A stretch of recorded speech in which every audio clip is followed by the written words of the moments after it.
Just in, the Zoo Department of State Service (DSS) has distanced themselves from the controversial kidnap of the leader of the indigenous people of Biafra (IPOB), Mazi Nnamdi Kanu, in Kenya, insisting its operations are limited strictly to Nigeria's territorial borders. That is the headline, my people. That is what I'm going to discuss this morning. Good morning, good afternoon, and good evening, depending on where you are. My name is Teddy Man Okulora One Nation, or you can address me by my stage name, Amandian Eze, or Okute Daily Talk 2. And I'm here to tell you all the interesting stories, both from federal, local, international, Africa. In fact, anything that concerns news, my brother, my sister, this channel is where you are going to hear the whole bat goes. Anyway, as the case may have it, the zoo don't come out now, begin to lie. Okay, maybe Mazi Nnamdi Kanu kidnapped himself from Kenya, blindfolded himself, even tortured himself in Kenya. Hey, I have said this in countless times. So anything Nigerian government, APC cannot do, my brother, my sister, it does not exist. And that is the way it is. But anyway, let me not take much of your time. We are going to say the whole things the way it is. Okay, the question there now is, we need to ask ourselves, who kidnapped Mazi Nnamdi Kanu?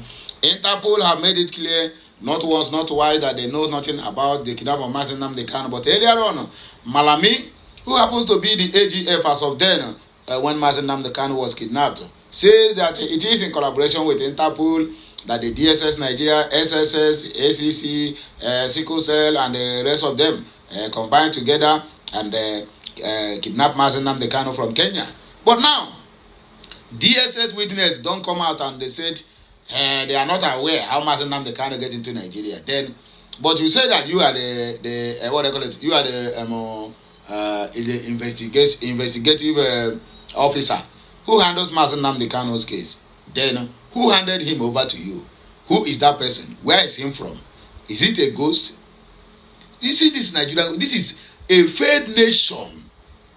I have said it once and I still repeat myself. Their ego is what makes them to be looking for cases. All this adjournment.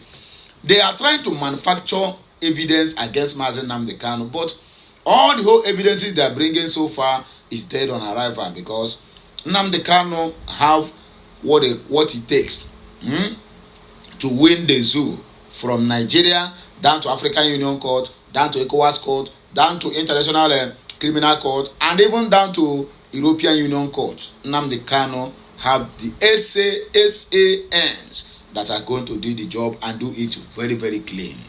Now, the same DSS now don't come out and said ESN is illegal, while Amatoku is backed by law. Can you imagine that?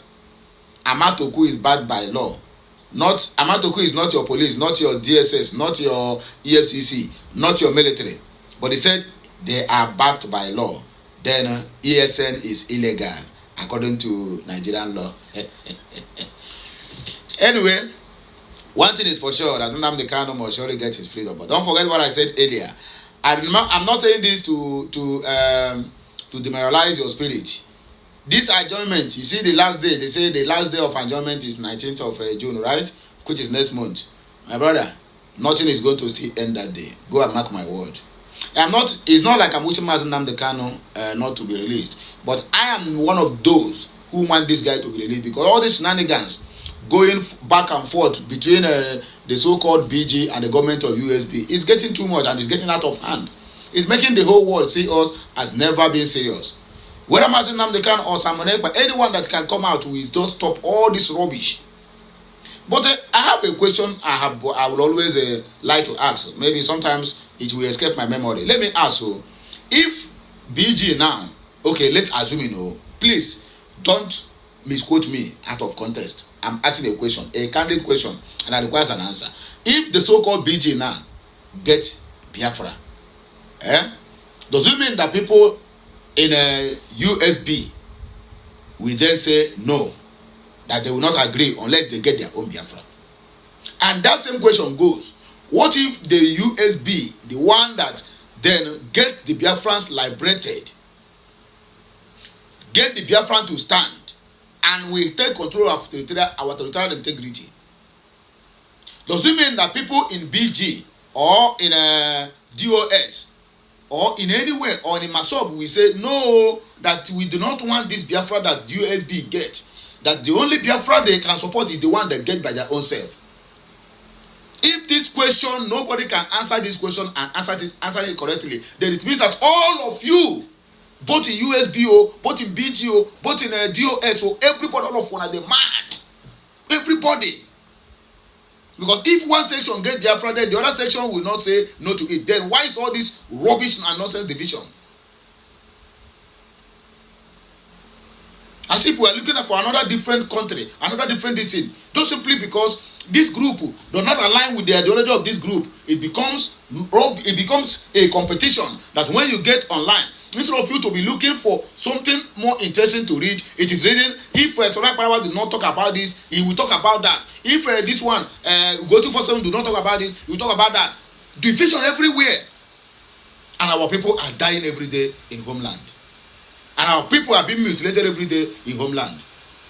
And everybody was busy looking for what will enter their pocket.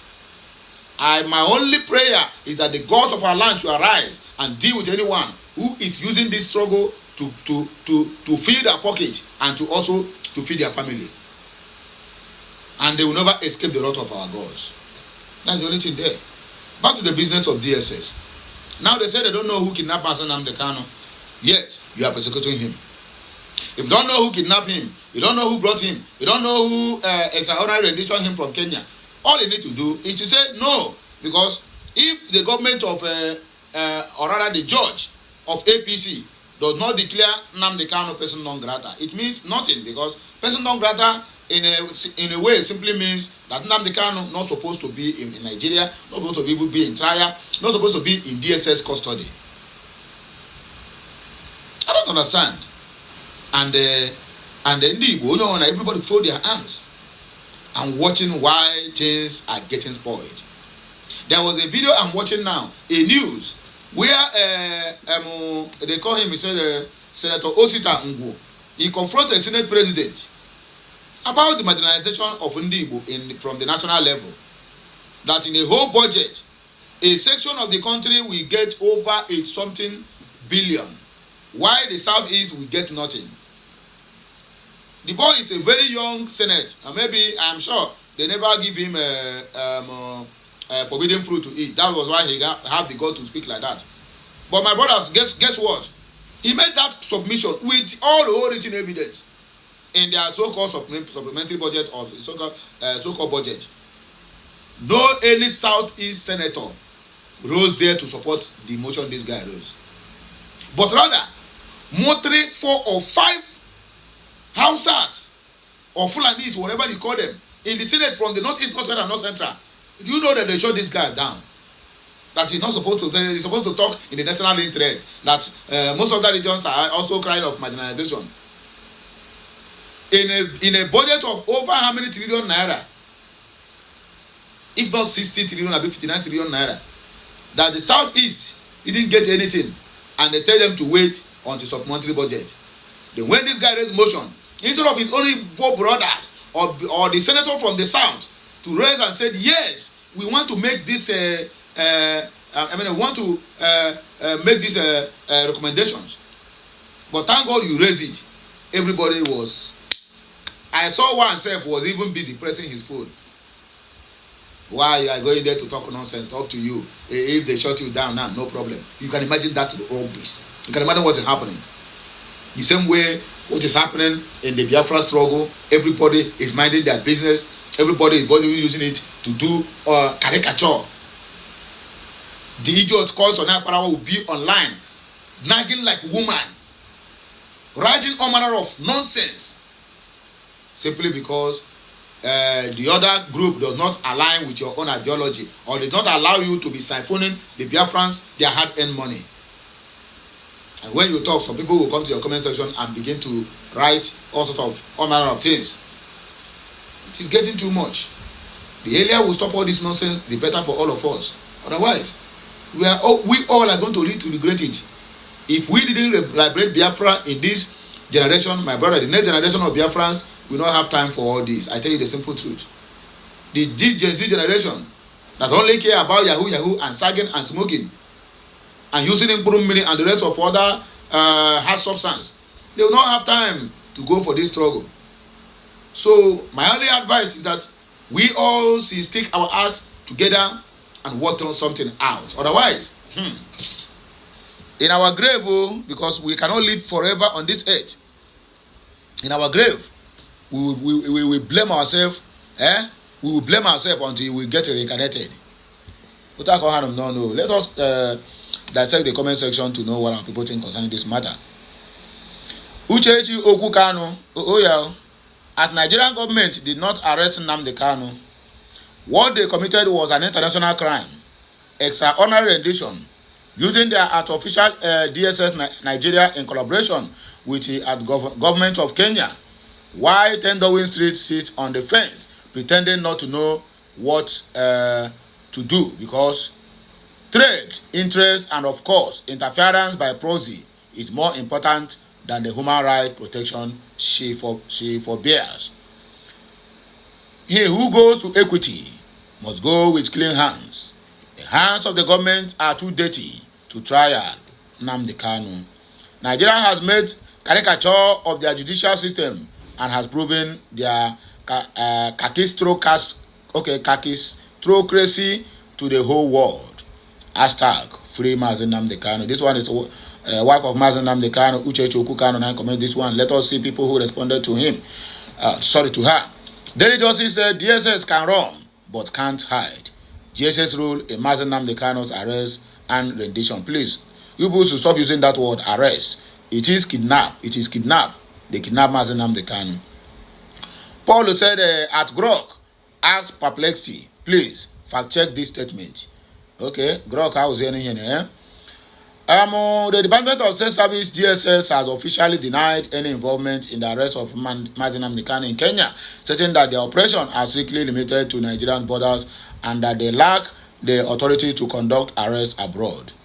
Multiple judgments in Nigeria have faulted the manner of Kanu's arrest and detention, with legal experts and international observers describing his transfer from Kenya as an example of extraordinary rendition, which is generally considered a violation of international law. The UK government, despite Kanu being a British citizen, has taken a cautious diplomatic approach, providing consular support but stopping short of direct intervention or condemnation of Nigeria's action.